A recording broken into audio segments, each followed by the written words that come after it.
Good morning, legends and super legends. Over here. Looking for a ride today.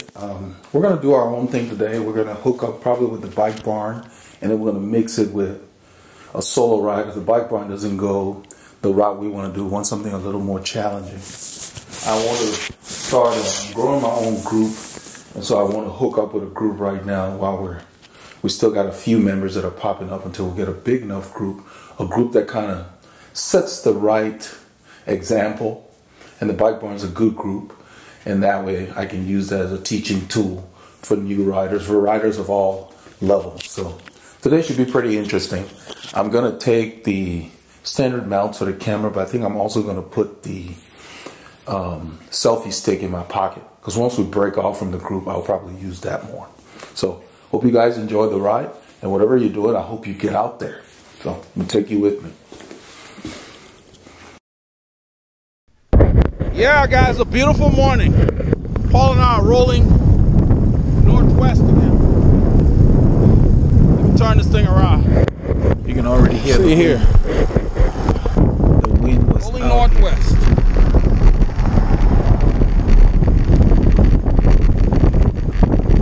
I dumped the volume down as much as possible, but I didn't want to take everything out. But it's one of those days where it's warming up, so we got wind from the south, east. So right now the wind is on our left, which is your right, and from behind us.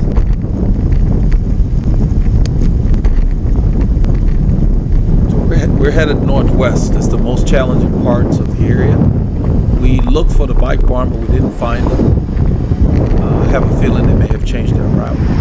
So we just went ahead and headed out.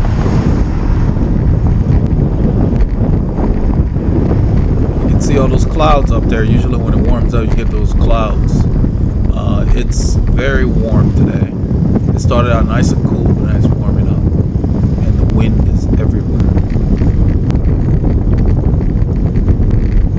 So right now we're just warming up. We got a bit of a cross tailwind.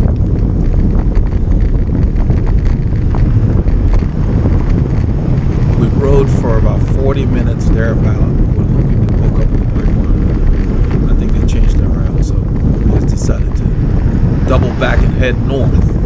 Northwest is the most challenging part of the area. We're going out to do the hills. We definitely didn't count on the wind being so heavy, but with the fronts we've been having, that's what's going on today. Needless to say, I have a lot of food in my pocket, but we don't plan to stop. We're going to do about 4 hours with no stops.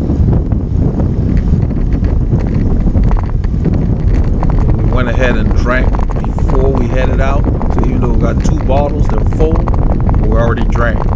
So we got enough water to finish the ride.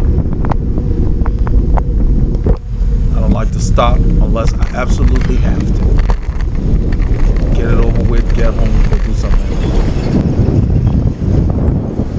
I'm using a selfie stick right there. This is the rear camera. We hit the hills, and this is Paul. Right now we're going somewhat downhill.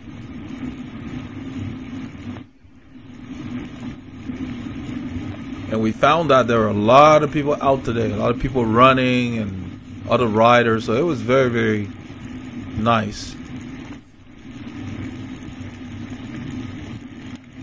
The rear camera kind of mutes the volume. It's got 3 speakers, but he electronically adjusts the volume, so the wind is not as much. Pleasantly. Right. Smile, you're on camera. Indigo sky.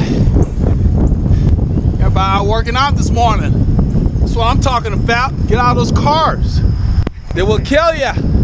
That's why they call them steel coffins.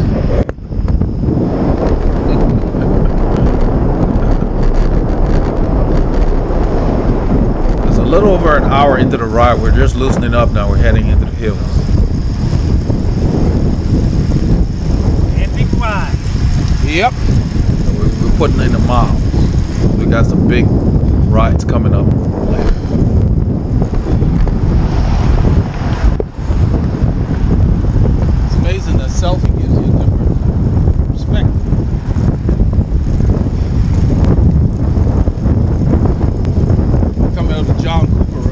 2% climb here.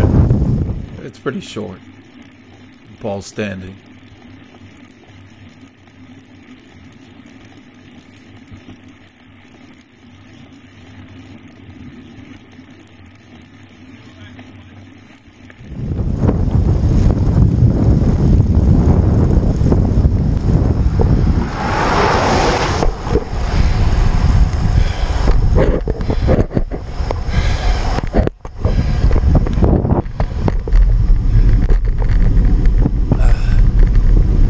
Right turn. Yeah, someone put a lemonade stand over here, strategically located. Drinks on the corner here. Strategic location. You know about business, location is everything. He was there last weekend too. Oh, I didn't notice it. Yeah. That's cool. They got a good spot. This is after those rollers, man. You do those hills, you see that lemonade. Well, they're really for the runners. A lot of people running on that trail. This is John Cooper School. I think it's a private school. Is that what you're talking about? Yep. Yeah, that's a John Cooper school. It's a good sized school. I don't know what grade levels they go to. That's why they call this road John Cooper School Road. And then the name changes over there at the light. It becomes Cochran's Crossing. Yeah, I studied this route on the map, man. Helps me link the file to get the metrics. Yep. This is Woodlands Parkway. Yeah. Turn this off for now.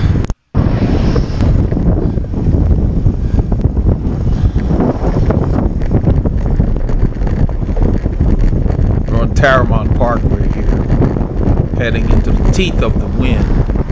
We're headed south, and it's very windy. And there is some kind of a run going on. This is the Woodlands, and there's a run. I think it's a 5K or something. I don't remember what the distance is, but there's a run going on. So a lot of the roads are closed. So all the cars are diverted here. So right here, these guys are working and they're closed. Got this cone, so we have to use the road here. There's another rider in front of us up there. A lot of disciples out this morning. And it's windy. I'm messing with the camera and Paul continues to roll. And now I've got it situated so I'm moving back up. So most of the ride into the wind we're doing 18 to 20 in there.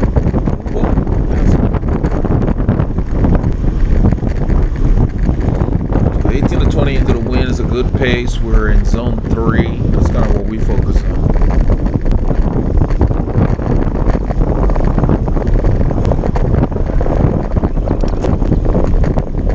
I shift up right here to roll on, catch up with Paul, kick it up a little bit.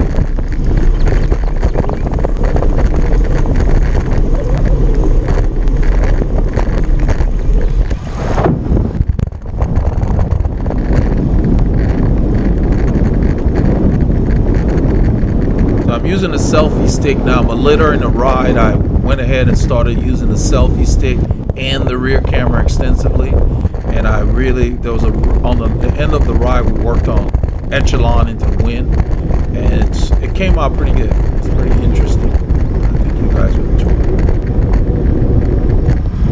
it. You saw those two geniuses spread out across the road? Yeah. That's what pisses off drivers. You're on a busy road, riding side by side like you're in your neighborhood. Yep. Come over on this side so this guy can turn right if he needs to.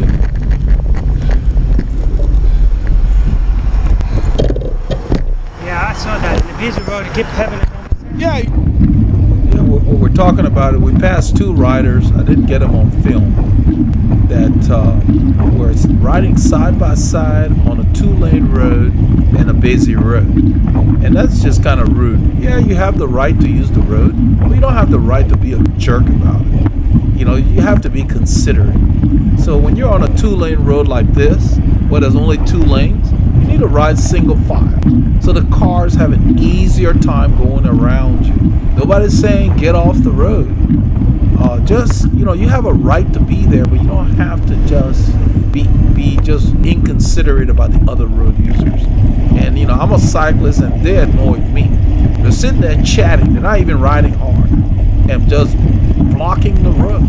That's what gets these drivers upset. You know, it's just kind of rude.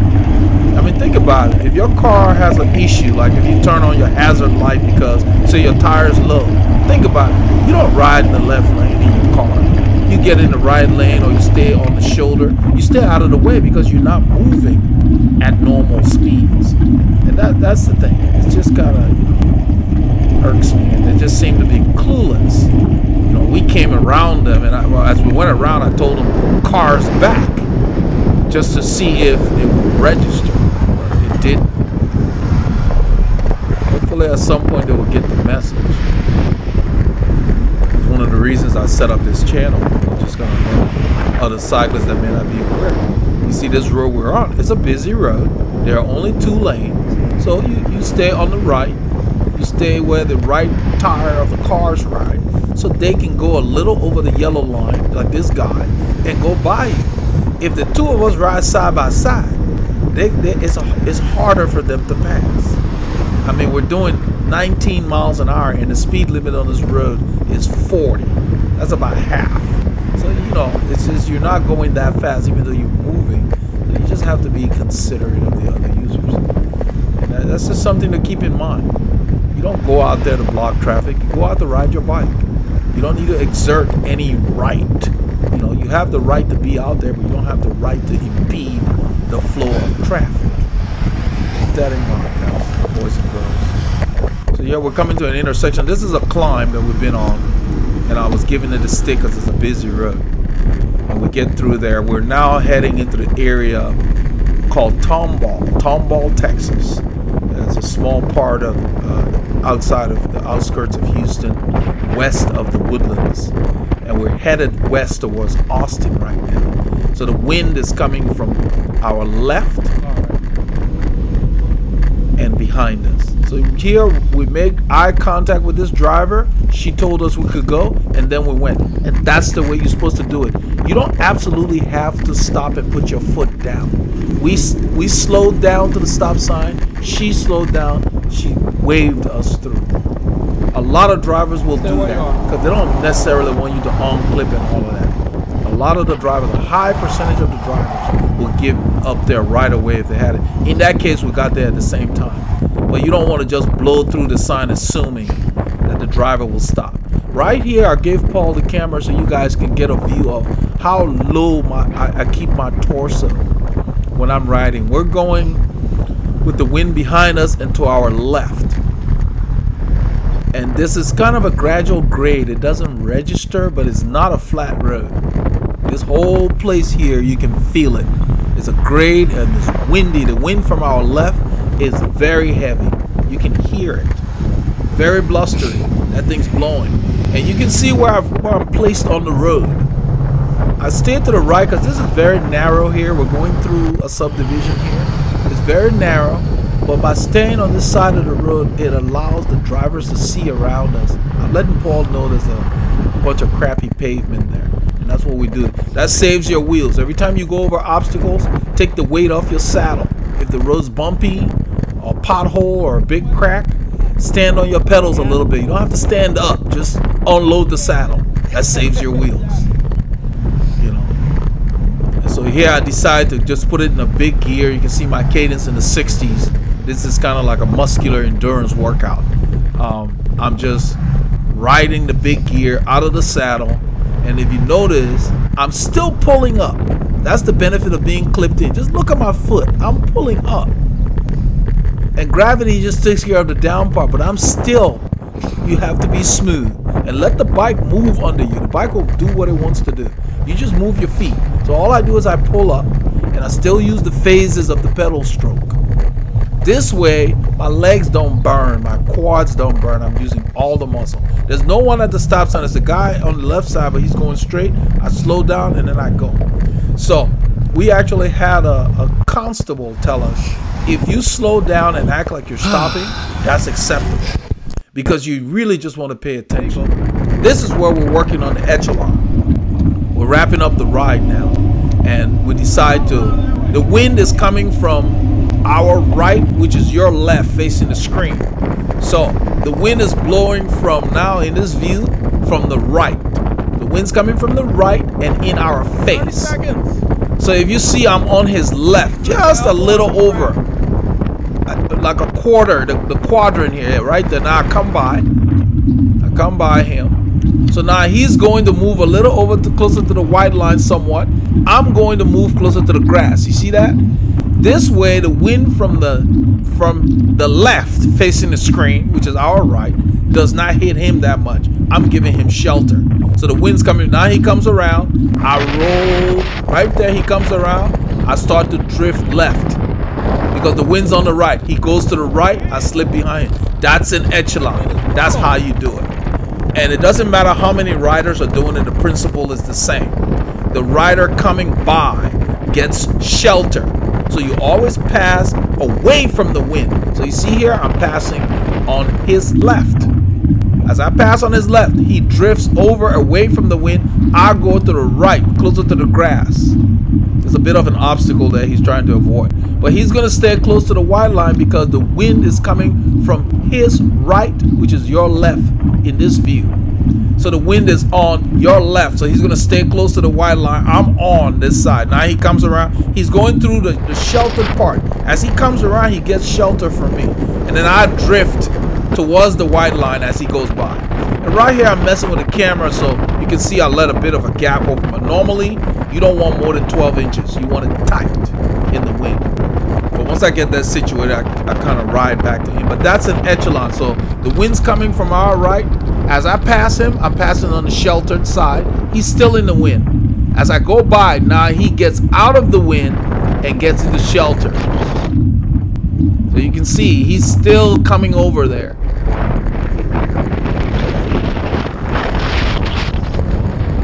So he's on my hip, on my left hip.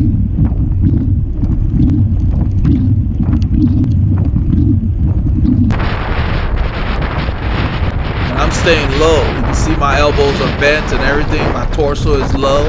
When your position is right, you can get low.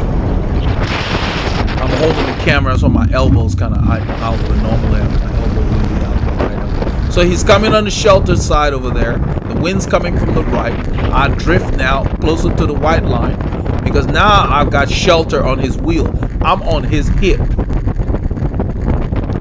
I stayed a little further behind so you guys could actually see because it's hard to kind of see. But you see where I am right there? As I come by, I'm protected. So we're taking like 30 to 40 second pulls. And as I go by, he comes over close to the white line right there. I'm closer to the grass or the edge of the pavement as much as possible. I'm not going to ride in the debris. And so now he swings, he comes through, and you see him coming on, he's protected. Then I start to drift left. And I'm watching the wheel, and I just slide right behind his wheel there. That's the way you do it. That's an echelon. And if you have more riders, then each person sliding by will have to slide by the number of riders that are still in the line until they get to the tail end. That's why echelons are tough, because if you've got riders and the road is small, you can end up fighting the wind when you can't find shelter. So I'm a little off his wheel here because I'm messing with the camera. But every time I come through, I'm coming on the shelter side. You see where he is? He's on the right because the wind's coming from his right. He's protecting me. And as I go by, he moves to the white line.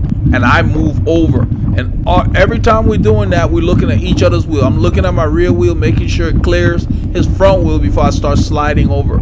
You don't move over, you glide over, you drift. It needs to be gradual. Everything's gradual and smooth. Now he comes by right there. I just slide over. Look at that. I'm protected. And you can hear how quiet it is. You got to search for that draft. You notice it's not noisy because I'm in the draft. So we did this the whole way because this wind was vicious. We had been climbing all day and we ran into this. It was brutal. We had to do this to keep our speed up. So because of this drafting, we're keeping our speed about 19. They're about 19 to 20, whatever it ends up being. But we're still in zone 3. But we're able to get more speed because we're saving our energy by drafting. So So we decided we would do 30 seconds, but if you're doing it and you want to stay up there longer, that's fine. And if you want to stay less time because you're tired, that's good too. So that's all we're doing here. This is how you do an echelon. Someone on the site, one of the legends, had asked about it, and I gave him a link to like a cartoon description of it. But this way you get to see a two-man echelon. And this is the way the boys in Flanders and in Belgium, this is how they ride. You got to be able to handle the wind. The wind is very tough on you psychologically because you're not making much progress. It's almost like climbing. And so when I'm in the wind, I keep my cadence reasonable, between 80 to 95 thereabouts. You see here we're going up a grade as we go through this light. So it kind of digs. I don't really shift here because I want to just work on strength. And you see Paul gritting his teeth like Contador again. Alberto Contador. So this is a grade. It may not register, but it's a grade.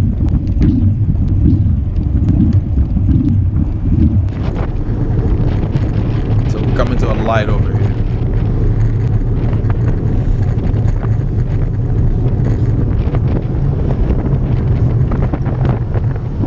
There's one of our major highways here, so as an afterthought, they had built a tollway. It's called 2920 outside of Tonga. They built a tollway and then came back like a couple of months later and squeezed a bike lane on there, because after they built the tollway, they took away the shoulder you see us using here. They took that away, and that was kind of rude. Well, at least they came back and did it. So where you see us riding right now is actually the shoulder we used to ride on. You know, it's not too bad today. Usually there's a lot of debris, but we're passing these cars because we have our own road per se. And I will show you what I mean as we come through. This is the 99. It's a tollway. We're going over. This is an overpass, and right there you can see that's the bike lane. It's about as wide enough for a car to ride on. So I thought that was cool. At least they added that later because it wasn't there after they built that. So it was such a busy overpass, so it made it very safe to use this road. And I thought that was a nice touch to come by. They made it very wide, but it's just right there, and then after you pass, there's a little piece here. But we just ride on the shoulder of this highway. But they took away our shoulder and came back and did that. So somebody must have complained after they went live with their tollway. It's kind of rude when they do stuff without thinking about all the road users, like the guys in the Netherlands do. They plan for cyclists when they build roads. Over here, they want everybody sitting in these steel coffins.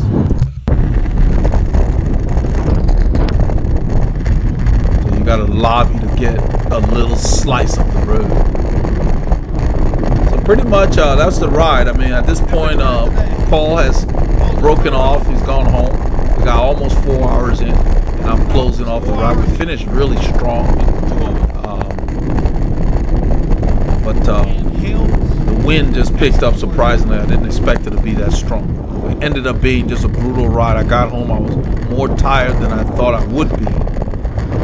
You know, but I guess since it's a two-man ride, you didn't have much of a rest that you get in a larger group. So it ended up being a very good ride. Great workout. So I hope you guys enjoyed it. I try to keep it interesting by removing a lot of the points where we're just riding and just put the teaching shots in here. That's why it's down. I can whittle it down to under 30 minutes. So next week we'll do something different. But I wanted to at least talk about positions on the road and then the echelon, of course. Hopefully you guys enjoyed that. But I hope you got a chance to get out there. If you didn't, the next time you get a chance, get out there, get the miles in your legs. Hope you guys got to get out today. Hey, legends, just got back and ended up being a very, very intense ride. It ended up just being Paul and I. We did almost 90-something kilometers. I'm guessing probably about 60 miles, thereabouts. But it was lots of hills, lots of wind. I did a few shots. By now you've probably seen them. There's some back view. We did a few pace line rotations where we're working on drills and working on echelon and the wind coming back. but we did a lot of climbing today, a lot more than when we would go with a group. So it was really intense. We did a loop of Spring Creek Park, which has up to 8% grades. So that was really good. But coming back, the wind just picked up. You can see it's overcast right now. I don't know if you guys can tell. Let me turn this camera. It's kind of hard to really tell through the window, but the sun is gone. We had the sun this morning, and now there's no sun. It's real windy, real blustery. So we have a front coming in. It's supposed to rain tomorrow. It's warm now because the wind's coming from the south, from the Gulf. So we have a southeasterly flow. So it's just spinning around, and it was just really intense. So it was a great workout because of those conditions. And so yeah, I definitely needed a workout like that. So I feel more tired than when we ride with a group, which is kind of surprising, but it ended up being a very intense ride with just 2 riders trading slots in a win. It was pretty good. We finished really strong, so hope you got a chance to get out there, and if not, try and get out tomorrow, get your miles in. But next week we'll be doing something different as well. Should be more interesting than this week. Every week I'm going to try to change it up, to try to use as a teaching tool for riders on here of different levels. But today was very, very good. It was a great workout, so hope you got a chance to get out there.